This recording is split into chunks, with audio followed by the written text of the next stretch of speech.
Spotlight.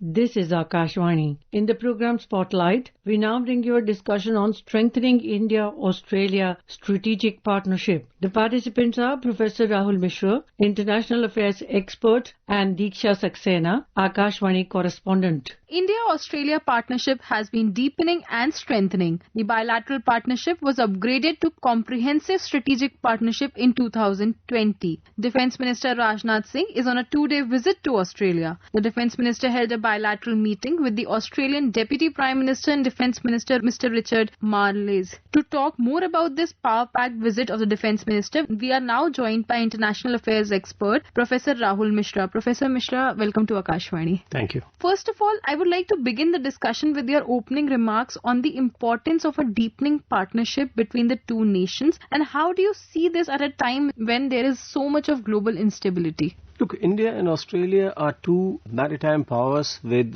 profound regional influence. India is a net security provider in the Indian Ocean region and is widening its influence in the Indo-Pacific as well, while Australia is a net security provider and fast responder to the crisis in the South Pacific region with growing influence in the Indian Ocean, but also wider Indo-Pacific. So these two countries, when it comes to the maritime front, are formidable powers. When they come together to work, to collaborate, to jointly produce things related to maritime or naval issues, I think that makes a big impact and contributes to regional stability. 3 key agreements: an agreement on information sharing, an MOU on submarine search and rescue cooperation, and terms of reference on the establishment of joint staff talks were also signed between the two leaders. Could you briefly touch upon each one of them and explain their significance? Intelligence sharing is something on which India and Australia have been working together. Australia is one of the prime members of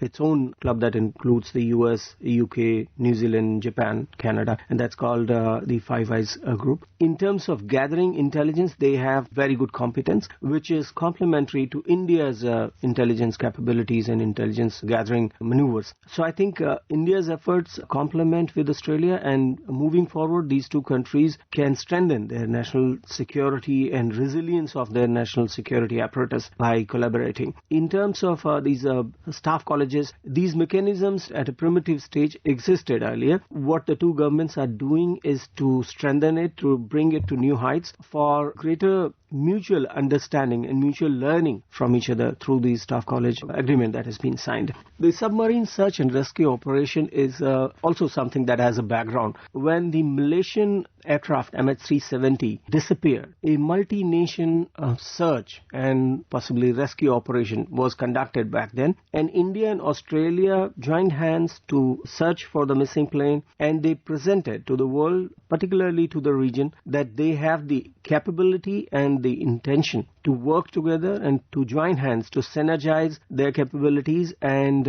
respond to crisis moments like the one that was there through MH70. So this submarine search and rescue is connected with the past, and it also gives us the opportunity to work together in keeping in view the future operations. Australia is working very closely with the UK and the US in acquiring submarines through the AUKUS deal, and India already has submarines. So this is something that holds a lot of relevance, also keeping in mind China's belligerent postures or situations that involve a regional crisis. So I think this makes the submarine search and rescue agreement very relevant. In fact, when it comes to signaling or posturing, even today, RM visited one of the key bases of Australia. So how do you see that? Look, Australia and India, like I mentioned earlier, are these two powerful maritime nations with their own profound military capabilities, naval capabilities. The visit by Raksha Mantri Rajnath Singh holds significance because this also signals that the two countries are working together in promoting, strengthening their collaboration, and also in ship visits, using ports for facilities, and being prepared for any eventuality, whether it is non-traditional security or the traditional conventional situation involving a conflict or a conflict of unconventional nature. In fact, here I would also like to touch upon an important point. The defense forces of both the countries keep conducting a lot of bilateral exercises. And in your opinion, how important it is to enhance the synergy and cooperation between any two countries, and here in this case between the two Indo-Pacific partners? When we look at joint military exercises, there are three important components. One is understanding the terrain. Remember, America lost the Vietnam War because the American soldiers, despite being perceived as the best and the brightest, were not familiar with the terrain. Second, when you have decided your terrain, what kind of war or conflict you are going to engage in. Again, the Vietnam War is an example of guerrilla war that Americans were not aware of. And third is mutual learning, acquiring best practices. So India, Australia, joint training and joint exercise programs actually fit all these criteria. Indian soldiers are not familiar with the terrain that exists in countries like Australia. So when they go out, whether it is UN missions, peacekeeping missions, or situations that might involve at one stage in the Indo-Pacific theater, the involvement of Indian armed forces, the familiarity is important. Second, the kind of conflicts that exist in the Indian subcontinent or wider Asia versus the kind of disputes or conflicts or war strategies that exist in South Pacific, in the Australian and the wider Western Circle, is something that these two countries must be familiar. And the third is best practices. I think Australian forces, despite being very lean and thin, are still one of the smartest. Indian armed forces, big in size, they have capabilities, they have advanced technologies, but there's still a lot to learn. So I think on these three counts, India and Australia complement each other, and that's why this aspect of relationship has always been at the center stage. Joint training, joint defense exercises, training of cadets and personnel exchanges. And the third agreement that you talked about also talks about that, the staff college, joint staff talks, and learning from the defense forces of each other. The focal point of RM's visit is, of course, defense. So first, let's listen to what he said while addressing the Made in India-Australia Defense Industry Business Roundtable in Sydney. He also invited Australian companies to co-develop and co-produce high-end systems in India. So first, let's listen to what he had to say. DRDO and Australia Defence Science and Technology Group are already collaborating on towed array sensors. Later this year, collaboration in fields of quantum technology, artificial intelligence, cyber security, information warfare, and advanced science and technology are set to be explored. India welcomes the Australian companies to partner with Indian industries to co-develop and co-produce high-end systems, including propulsion technologies, autonomous underwater vehicles, flight simulators, and advanced materials.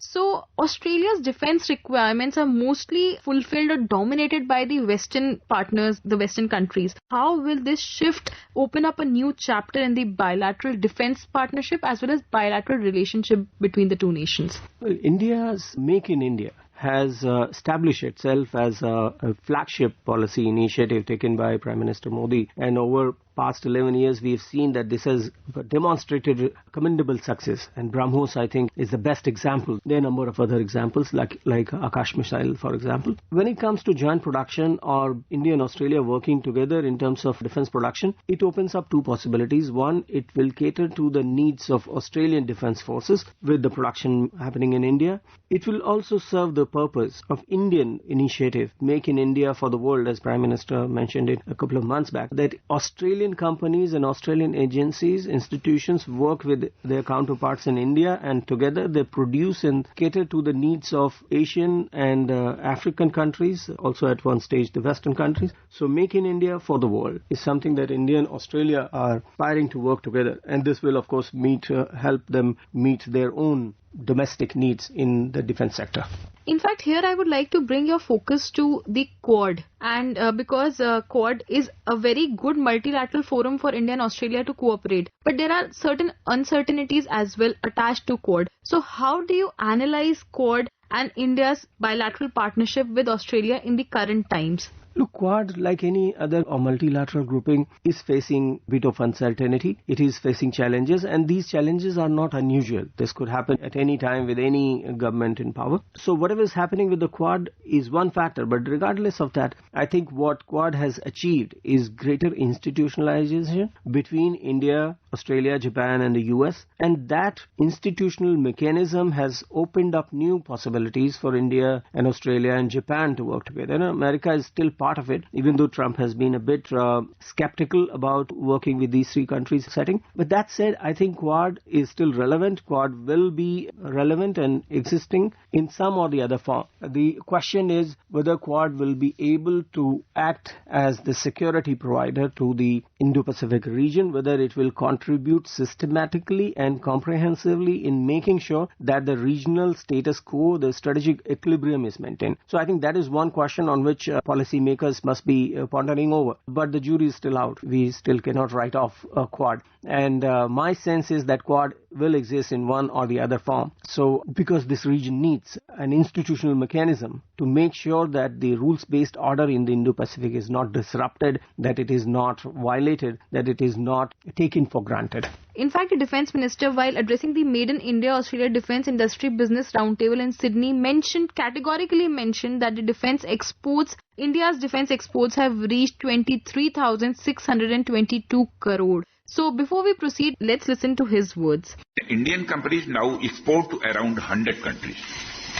Friends, strategic reforms such as Make in India, production-linked incentive schemes and a digital transformation have fostered a conducive environment for innovation, investment and manufacturing growth.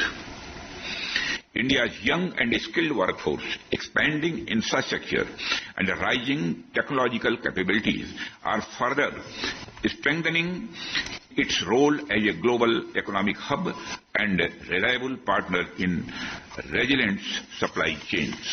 So, Professor Mishra, your parting comments on India's surge in India's defence exports and with Indian companies now exporting to nearly 100 countries. Make in India in the defence sector, the growth so far has been phenomenal. I mean, India as a net defence importer is something that the world had accepted back in 1990s. To India of 2025, when we are exporting defence equipments to 100 plus countries, is something that the whole world is watching with appreciation. And this trend is likely to continue because our institutions and policymakers and the leadership is already invested in it. There are sectors in which India has to build its capabilities, to strengthen its capabilities. Critical minerals, artificial intelligence, the new and emerging technologies are the areas where the focus really is. So India's semiconductor policy, for example, is very good initiative that will contribute to further growth in the defense sector. The focus on Make in India in defense, and we have seen several rounds of expos and events and talks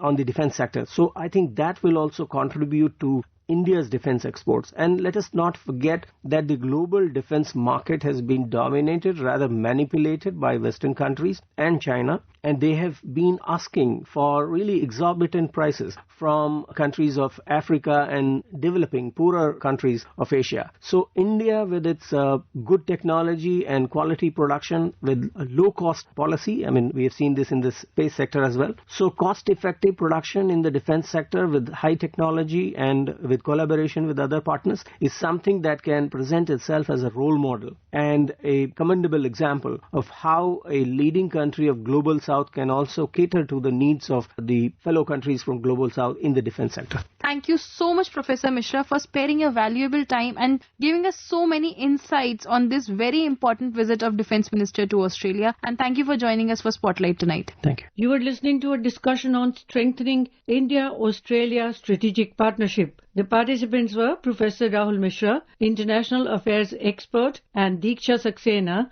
Akashvani Correspondent. This program was produced and presented by the News Services Division of Akashvani. You can listen to it on our mobile app, News on AIR. This program is also available on our YouTube channel, News on AIR Official. You may share your feedback about this program through email at airnsdtalks@gmail.com or WhatsApp on 9289094044. Spotlight.